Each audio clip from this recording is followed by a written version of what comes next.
இங்கே ஒரு டாபிக் போகும் நியூமரிக்கல் ஆப்ரேஷன். இங்கே பாருங்கள் வெவ்வேறு குறியீடுகளை வந்து கீழ்கண்டவாறு வரையறுத்துருக்காங்க.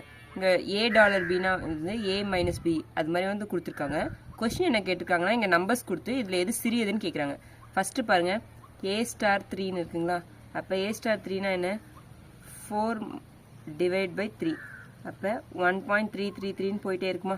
அடுத்து பார்த்தீங்கன்னா செகண்டு $4 - 3ன்னு இருக்குது. அப்போ மைனஸா $4 - 3 which is equal to 4 டாலர்னாவே மைனஸ் A minus B அப்போ மைனஸ் இங்கே ஆல்ரெடி ஒரு மைனஸ் இருக்குது -3 which is equal to 4 + 3 அப்போ 7 வருதா.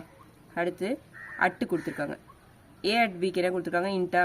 அப்போ 4 at -3னா 4 × -3 which is equal to -12.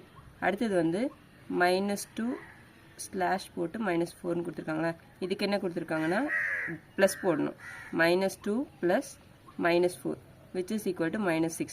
இந்த மூணுத்தில் எது சின்னதாக வருது -12 தான் சின்னதா. அப்போ A at -3 தான் சின்னது. ஆப்ஷன் சி தான் சிறியது.